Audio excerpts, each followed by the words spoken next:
with us for many years. So you have to help them, our president, our vice president, our treasurer, you have to help them and walk with them, how to lead a meeting, how to write minutes, how to approve the salary slip, go to the apps and do that. So all this you have to work with them to think about decision making, what do we want to be, what kind of activity and project we want to do, look at the money, all these things. So, but it's not easy, but it is meaningful lah.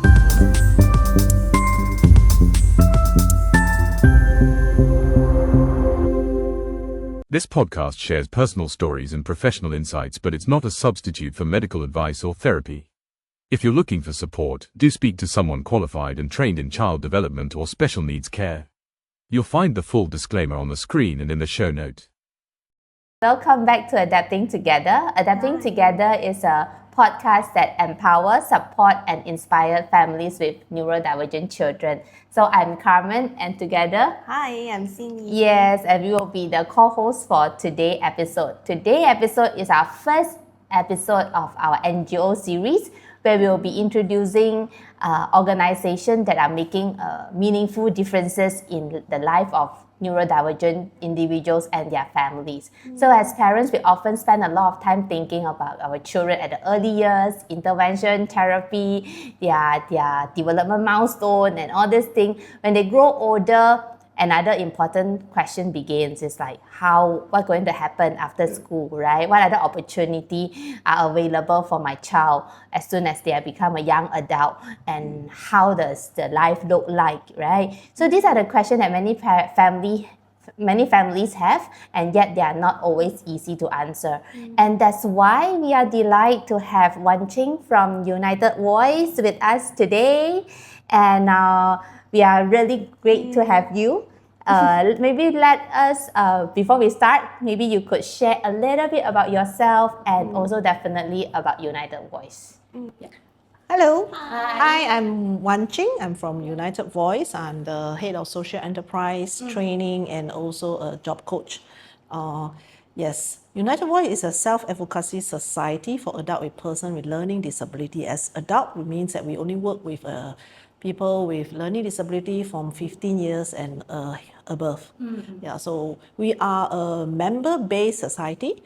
That means you join us as a members, you pay annual member fees, and then you can join the activities, the trainings, and the social meetings. These are the things that we offer to our members. We can only take members who have OKU card. That is because we are registered in the ROS, and then this is in our constitutions. I see. Yes. How long have you been in United Voice? Next year will be my 10 years. Wow. 10 years. Before that, what were you doing actually? I was working with young people for many years in organizations, running youth camp, running clubs in school, for secondary school, youth work mainly. And then after that, I take a break when I pregnant with my first child. And then I went into Montessori trainings after that. And I served in kindergarten for about 7 years, bring my own kids there. And after that, I noticed that because I work in a very small kindergartens, and then we take in some special needs children. So during that times, I noticed that I have limitations, not very sure how to work with them. So I took up some intervention programs, learned some different programs to help them. So after that, I started working with children and young people with disabilities. And after, I think, 4 or 5 years, I noticed that the big gaps between children and young adults. So there is a lot of support given to the children. There's a lot of centers working with children's intervention program, integration program, all this for children. But after that, when they go into adulthood, there's very minimum support. And United Voice is one of the organizations that provide that. So I start working part-time here and part-time with a childcare center. So after a while, I decided that the needs is greater here for my calling. So I moved to United Voice full time. So from children to adults. So maybe you can share with us a bit more what is the mission and vision of United Voice? Okay, so this is a long one. Okay, we are here to advocate and to ensure that persons with learning disabilities are given the rights to education, employment, community living, and to be respected as individuals. Yeah, so this is our main missions for United Voice. Yeah, we start with a very small group. So many years ago, that's back to 1995. 1995. Yes. Were you born? Yeah. Okay, this is the beginning of 30 years self-advocacy movement. Yeah, 30 years ago, yes. The beginning of self-advocacy movement started by this person called Reverend Peter Young. Oh, Okay, yeah. so he started Malaysian Care and he started a few more NGOs. So he wanted to bring this movement into Malaysia. So he started Dignity and Services. Dignity and Services. Okay. And then there's 4 young adults with learning disability. They came out and they started this self-advocacy group. So from 4 of them. And then slowly it grew into a bigger group. And then in 2005, they register under ROS as United Voice, the first self-advocacy society in Malaysia led by adults with learning disabilities. So that's a special thing about UV. Yeah. So it's initiated and is led by adults with learning disabilities. Meaning these people are in the board. Yes. So our committee, we have 8 of them, 9 of them in the committee. All of them are adults with learning disabilities. Wow. So they run the whole association. So They run the whole association. They approve my monthly check, monthly pay. They interview us. So we are called the supporting friends. Yeah. Yeah. Oh, okay. Yeah. So that is one of the most special thing about United Voice.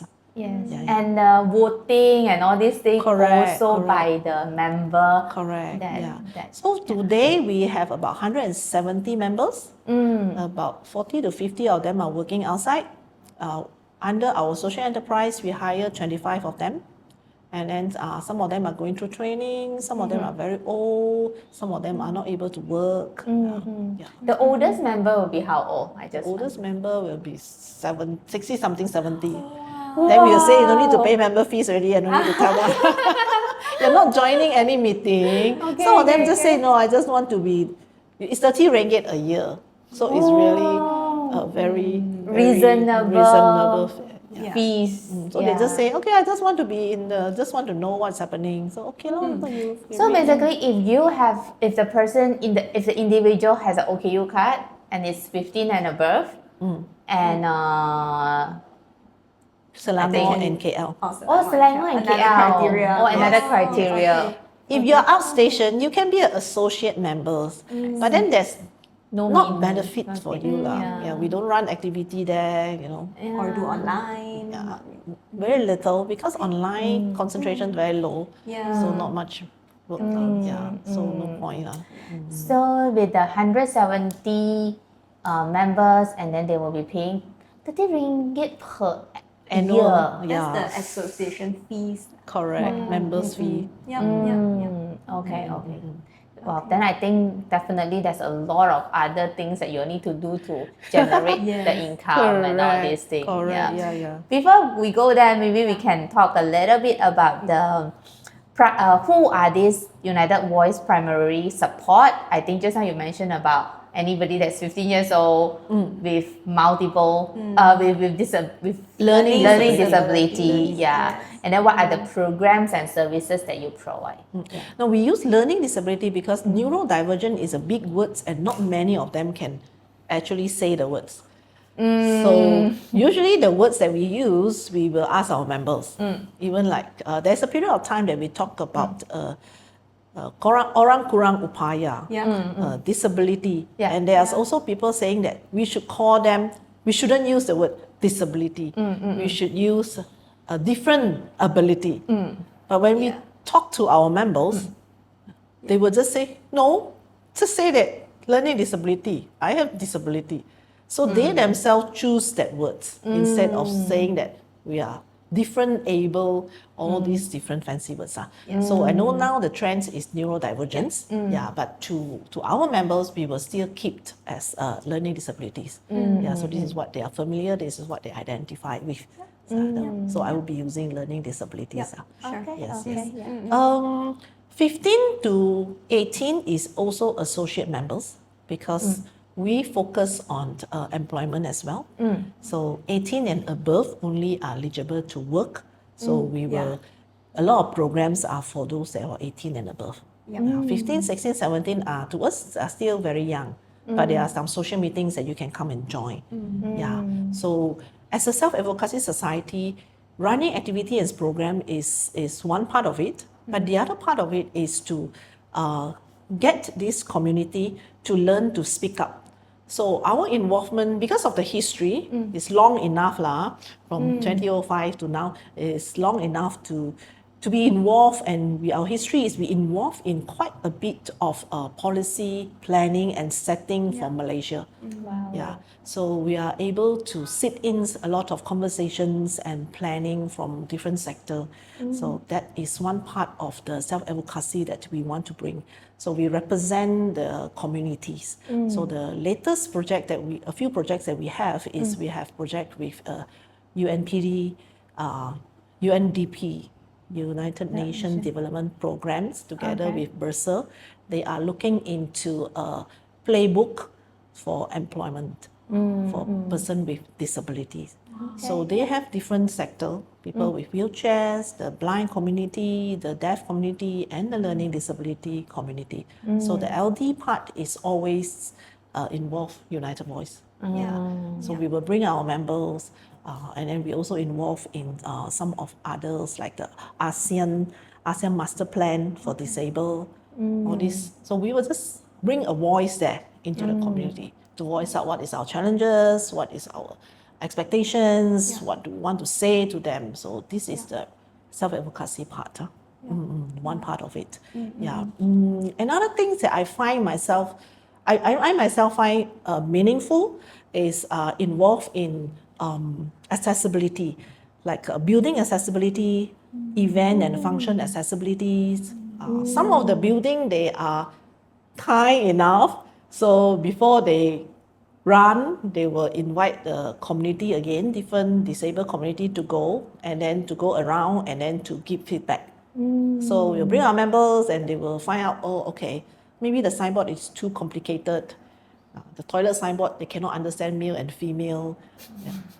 Now that can is be very practical. Very practical. And I remember one of the mall. Then one of the members say, I don't know where is the place that to wait for Grab. So where to take transport and all these things. So they will bring us in, and then we walk around with them, and then we'll give some feedback.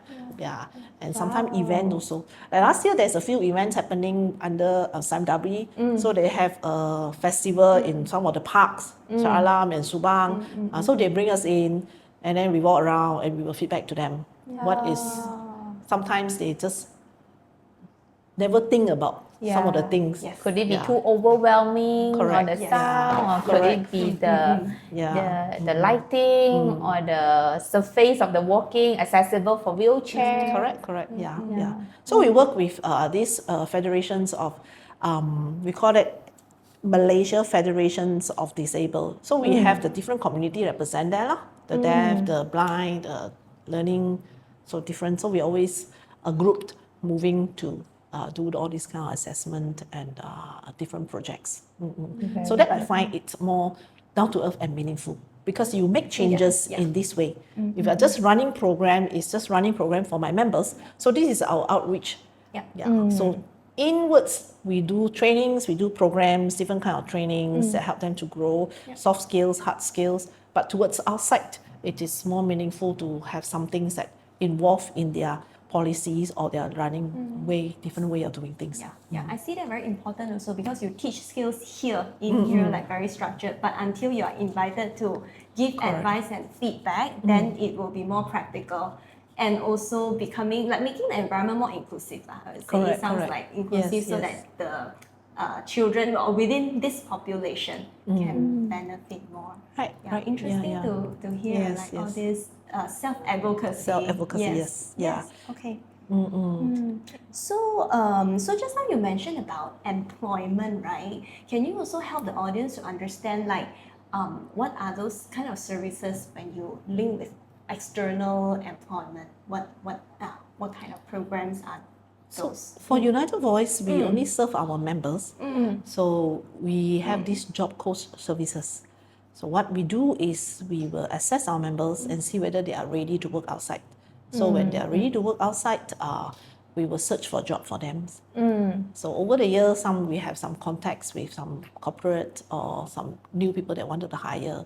Yeah, so we will match a suitable one, and then we work at like a bridges.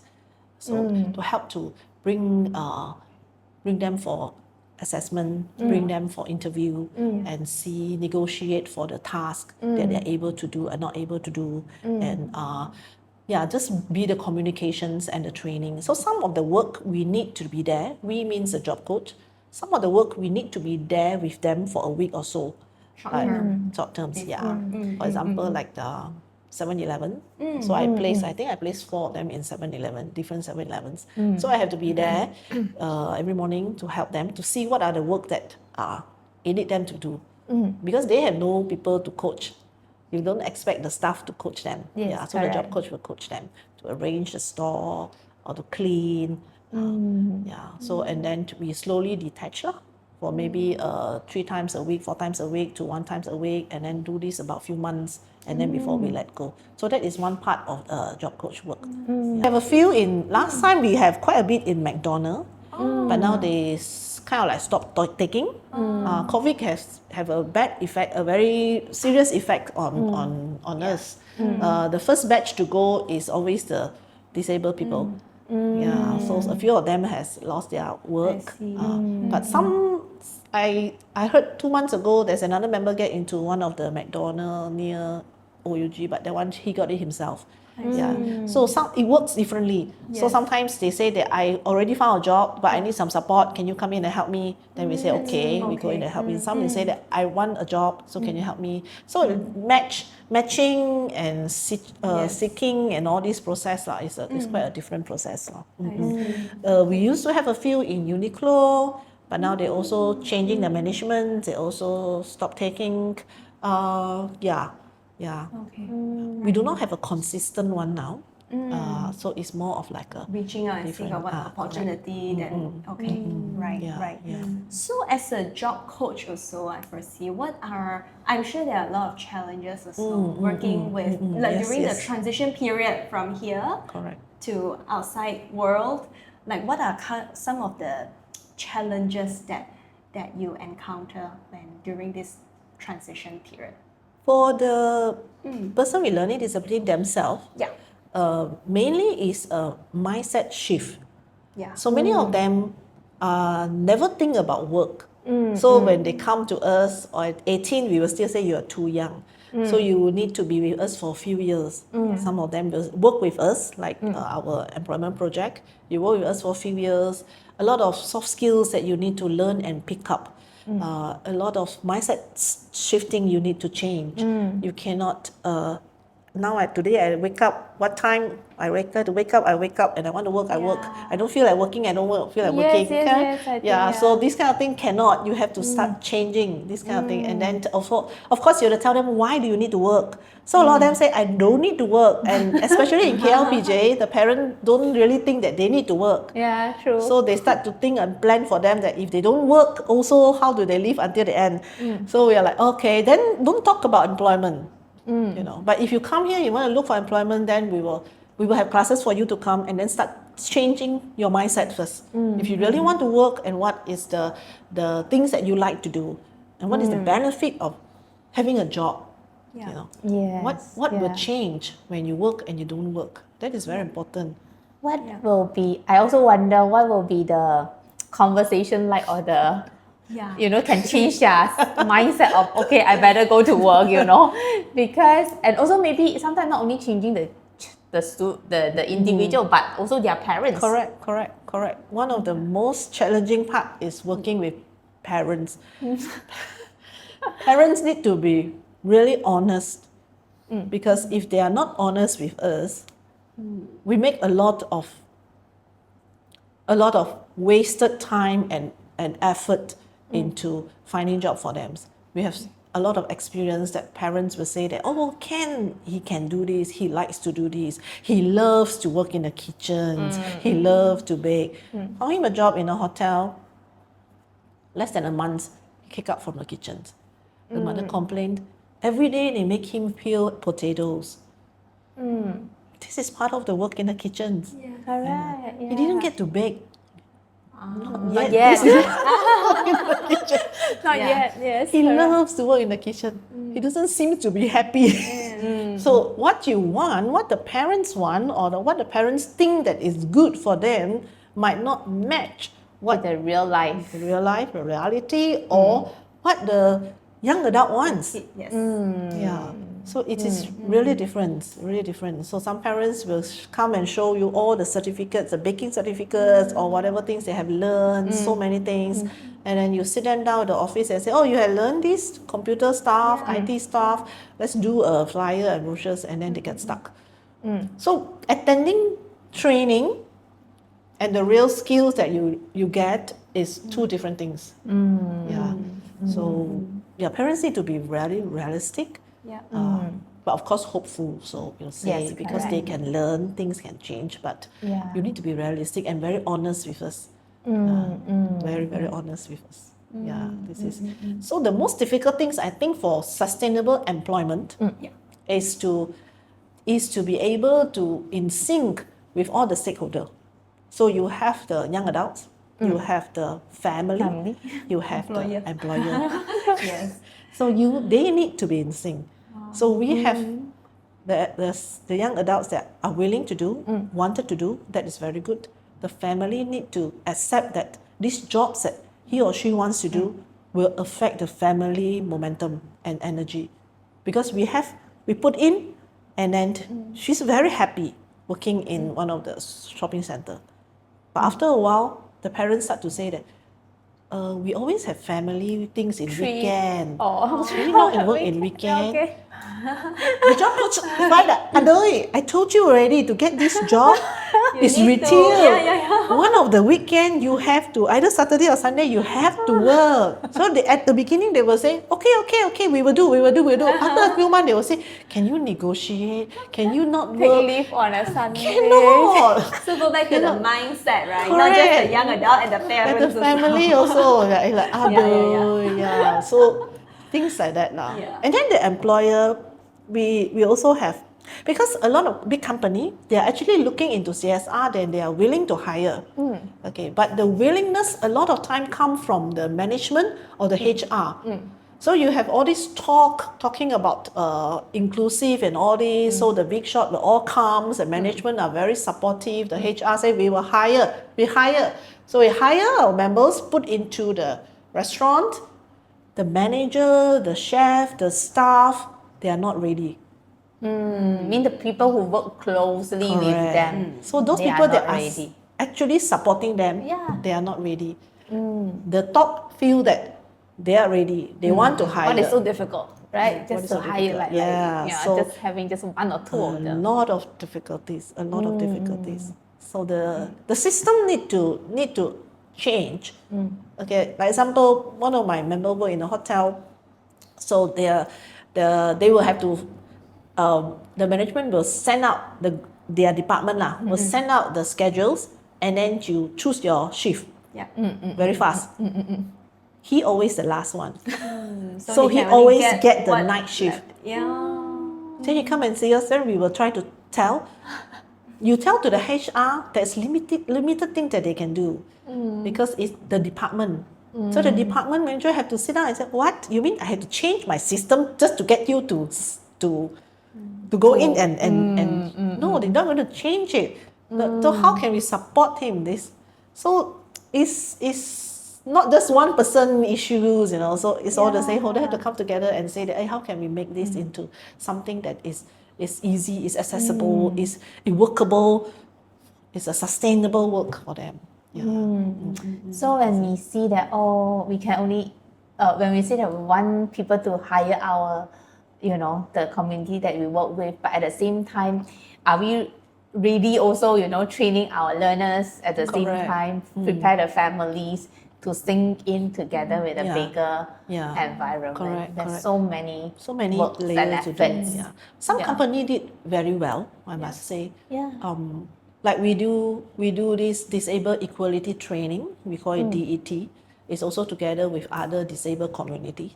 So we do this to tell the company or the people that there is this different community, disabled community, and how do you support them. So we run these programs almost weekly for AirAsia before COVID. Okay. So they have all their crew from the ground staff and their cabin crew. All of them have to go through this service, go through this training. So at least they will hear what is the needs of the blind community, how can you support a blind when you go into your service, how do you identify that is a learning disabled or autistic boy in your flight. So these are very well done, but after COVID they kind of like stop, no budget, cut down budget. So we do so same with MAS. So MAS also have that actually. Now we only have GTR. GTR is the company that run the airport. Yeah, so they will still run for their ground staff. Some of these will still have.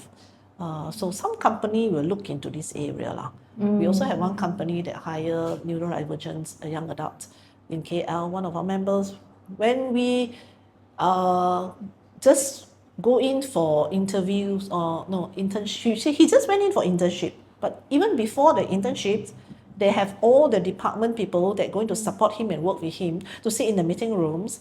And then myself and him, we will do an introduction.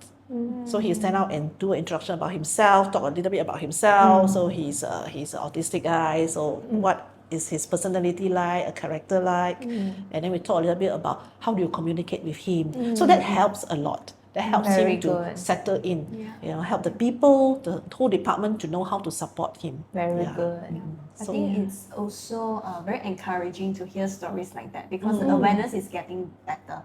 So even though I know a lot of work still needs to be done, like you say, the whole system needs to be more educated and aware of. But I also think it's also kind of effect like you see one corporation, corporate they are doing it, centers, company they are doing it, but then it will eventually get more and more. Hopefully, when people are more aware of Correct, this, correct. right? Very good. Yeah. So the awareness have to come up, Yes, and then the so-called inclusive have to become the mainstream. I think that is what we want to see. We want to see inclusive to become mainstream, and we don't even need to fight for this. It's just become a norm that you need to have this accessibility. Yeah. Okay.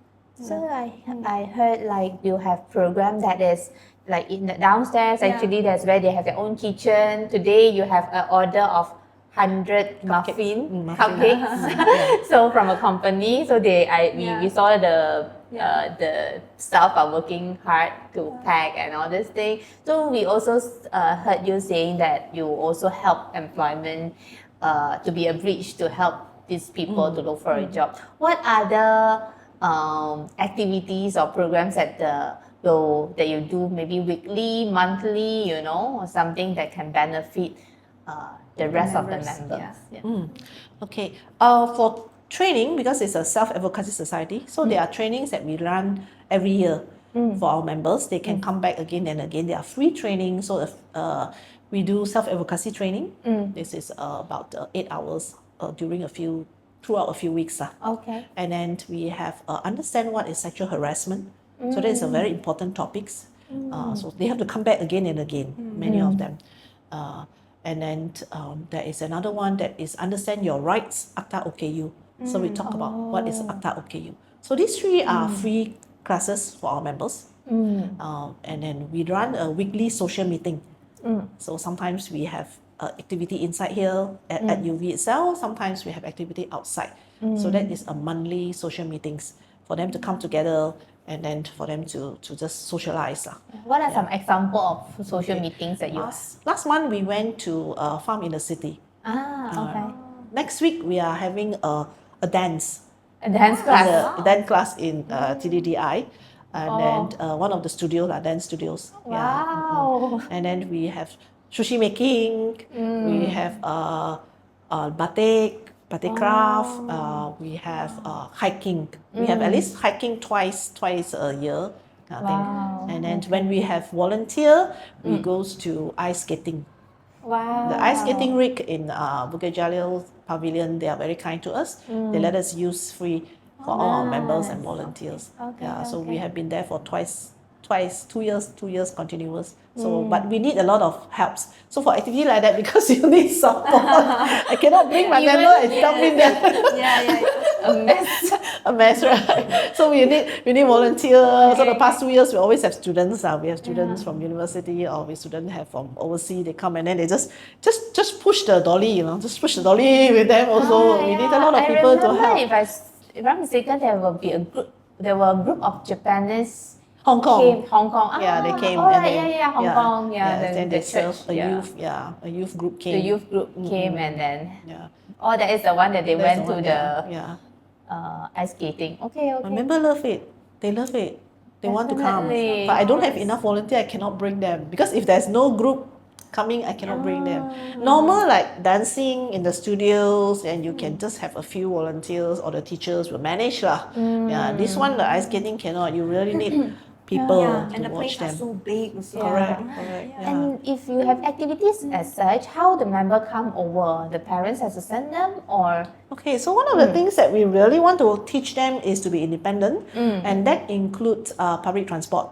So you have to train them using public transport. So some of them will come by public transport. Some of the parents will send. But for our activity, we cut down the involvement of parents as much as possible. Only certain things like hiking, we will let the parents come. The normal activities, we don't involve them. So they will gather somewhere and they wait lah. Go together. Go together lah. Okay. And if you say you go ice skating and you need some transport, They do themselves. or everybody do themselves? They do themselves. They get there by themselves. They go back by themselves. Do they need to pay for that activity? Depends on what you do. But ice skate, no, because we got sponsor from them. Yeah, correct. So like the farm in the city, they have to pay for the entry fees. But OKU, they give a discounted car. Correct. We went to Bird Park, also a discounted price. And then we went to KLCC Aquarium, also discounted price. So you can write in for OKU discounted price. So that's some of it. Then they have to pay lah. Usually the activity in UVs are free lah, like craft or I think depends on what activities. At least this center you can work once a week and you don't work in shopping mall. Shopping mall has to work. This one is flexible. Once a week. Some is 2 days a week. Some is 3 days a week. Of course, only a handful there are 5 days a week lah. So we go according to the old minimum wages. The new one this year we cannot afford. We really cannot afford. So we have to cut down their days also, some of them. No choice. No choice. Cannot pay them. Or the arrangement, is it also because to let more people have the chance to work? Correct. Right? Yeah. So we're supposed to add every year, we're supposed to add lah. So now 25, maybe next year. Now I having 2 that is interns. After that, we will take them in as a staff lah. Also got intern one. So-called okay lah, we don't call intern lah. We call them volunteer lah. Okay. They have to come in 3 months and then we will see before we take them into our employment project lah.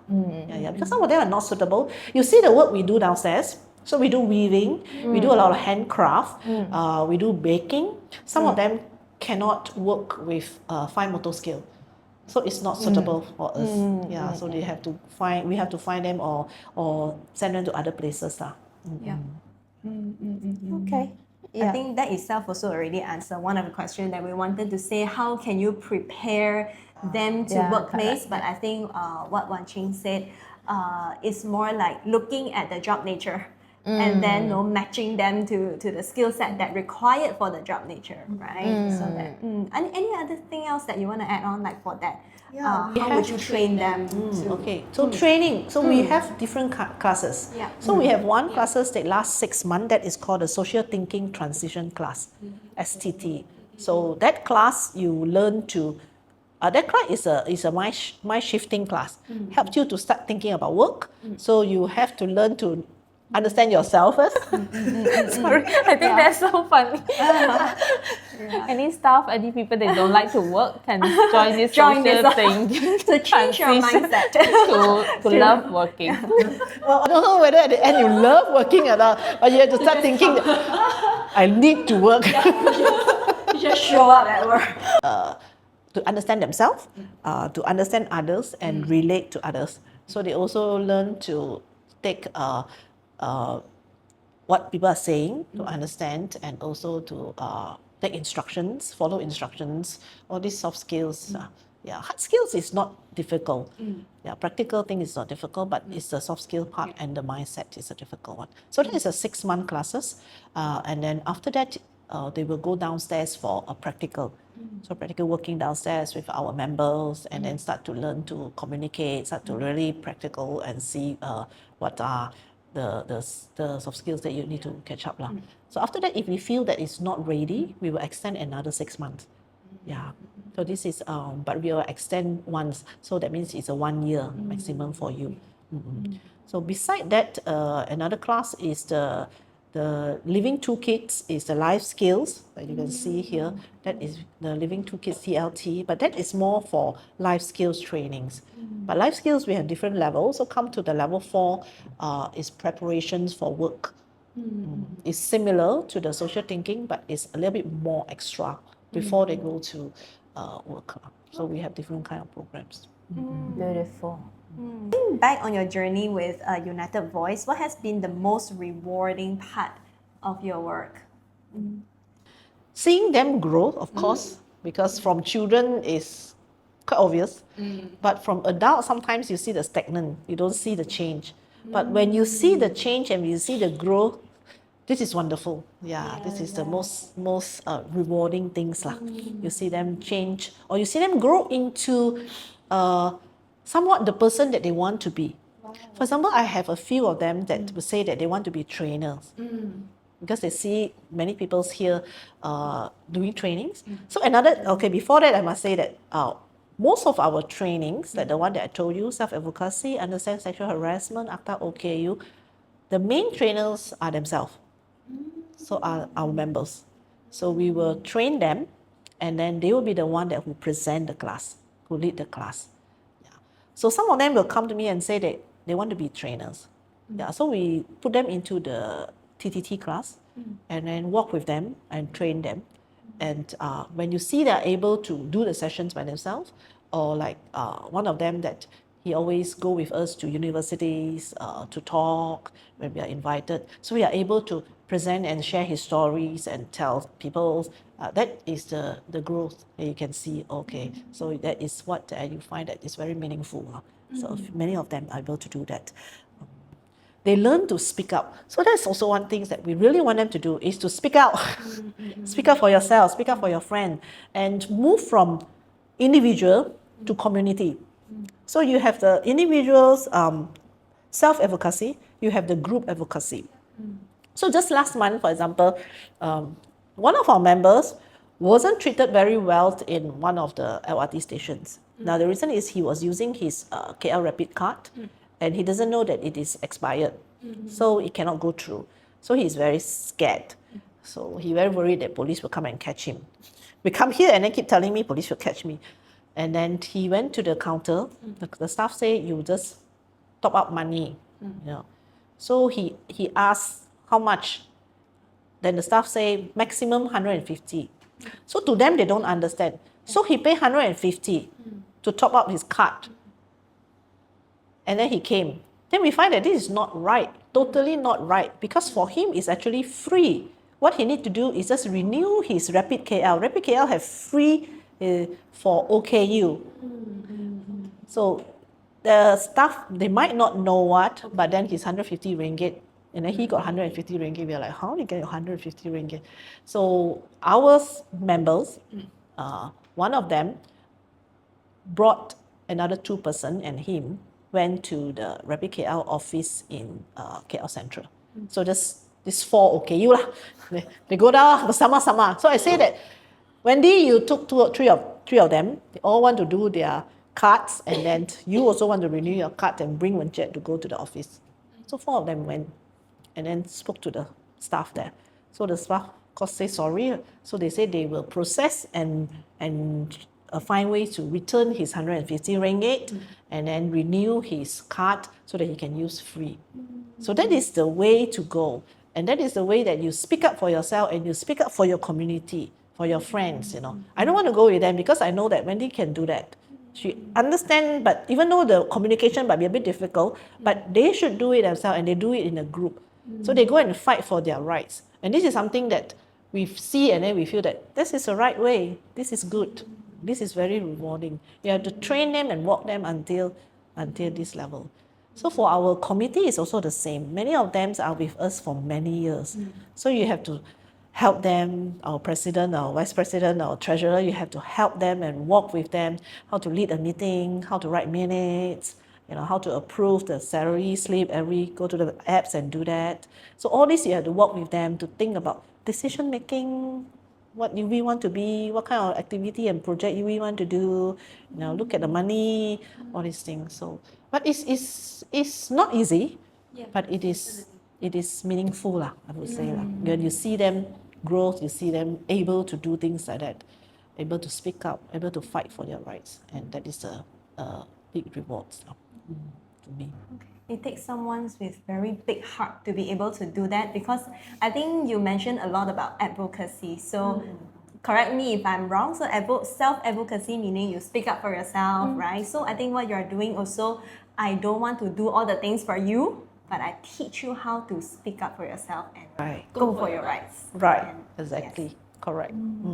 Yeah. Many of our listeners are parents of young children of the spectrum. That's a majority of our audience, the targeted audience. So if they could start already preparing their child for adulthood today, what are one of the advice or recommendation that you will tell these parents?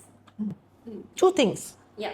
Okay. First, train them in their basic living skill as much as you can.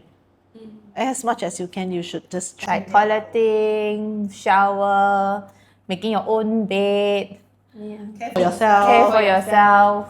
What else? Yeah, you'll be able to go out and buy things. Living skills, self-help skill, kan? You'll be able to take care of your wound, your own things. You can organize your things so that when you come to adulthood, you don't need to learn this. We start these living toolkits because so many of them doesn't know basic living skills. When they come into adulthood and ask us, do you have this class, do you have that class? They can't even cook simple meal for themselves. So we have to do this for them. But if you can do that when they are young, just like you will do to anyone when they are young, not because they are special, just to do that, all you can to do like that. When they come to adulthood, they can focus on learning different things, learning different things to work, to independent living. Next time, maybe independent living, maybe supported living, but these are the skills that you still need. So train in as much as you can. No fancy thing, just a basic living skill things. Yeah. Second thing is opportunity to make choices, make decisions. Give them the opportunity to speak out and talk about humans' rights with them, because many of them doesn't know what rights they have. Talk to them about basic human rights. Talk to them about how do you decide for yourself, what is a good decision, what is not, how do you make choices, and how do you speak out when you do not like certain things. The basic thing I ask, when your family arrange so many activity for you, do you like it or you don't like it? You don't know how to think. Many of them don't know how to think. Arrange already, just go lah. Just go lah. But see, when are you going to start asking, do you like this, do you not like it? What is the things that you want to do, what is something you do not want to do? So you have to start putting in these elements when they are young, so they know that making decision is not only when I come to 20 years old. Then I suddenly, why you want me to choose? All this while I never know how to choose, and suddenly you say, what work you like to do? So what job you like to do? You like to work in... I don't know, because I really do not know, and I don't know where to start thinking. You know, do you like to work in retail shops, or you like to work in other place? I don't know. I really do not know. So you have to start talking to them when they are young. Don't come suddenly expect they will suddenly understand when they are older. Correct. There's no miracle as such. Or maybe sometimes also two ways, like the parents also respect their choices and their preference or what they think. Or maybe from since young already they have been making that decision, then of course they won't have that exposure or that opportunity to also choose what they... Correct. Yeah. So we have people joke about our members turn to the dark side of self-advocacy, where they learn they can say no. They say no to a lot of things, and then the families start to say, "What do you learn in UV?" No. To say no. That is like a sudden, I have the power. I don't want, I think this is a lot of parents also, they worry to teach them to say no, because once they say no, they don't know how to guide them, to do the rest of the thing. But I believe it's not, even a neurotypical person, we also need to tell them when the right time to say no, when it's the right time to say yes, that kind of thing. So it's actually all can be trained and can be taught. To use a no at the right time. So in one part of self-advocacy training is you speak out, you can say no, but it comes with responsibility. So responsibility is one of the very important elements. And responsibility is not just yourself, because you have a community also. So that part, the whole part of advocacy, it's not just saying that no. So it's like they come to work and say, I don't want to work, I don't want to do this, I don't want to do this. Can or not? I don't want to do this. So you have to tell them what is responsibility, what is I think all this really start young. Like by, when the kids doesn't want to do homework, and yet you still need to do your homework, that kind of thing. Yes. Wan Ching, thank you so much for joining us today, and I really appreciate the effort and how UV since year 1995 started until now has been giving so much opportunity to so many individuals outside. And I think many families now who is listening, maybe you all really has no exposure to these older kids, what they're going through and all this thing. Even for myself, 20 years in this line, and I really learned something today, right? It's how important and how important to prepare our learners, our children, and actually at the end also how challenging they can be in working in a bigger environment and all these things. But we know that the awareness does help, the awareness of the people around us. The more we share the awareness, like Wan Ching said just now, it's no longer inclusion, it's become a norm, a mainstream, right, that we want to see. So thank you everybody for tuning in and adapting together today. If you found this episode helpful, do share with the people around you. And we also want to learn more about what United Voice prepare, for the community. And if any people who are interested to volunteer, feel free to contact you. So maybe we can put some of the information in our show notes. Until next time, let's continue to empower, support, inspire one another in the journey alongside with our children. Take care and see you in the next episode. Bye.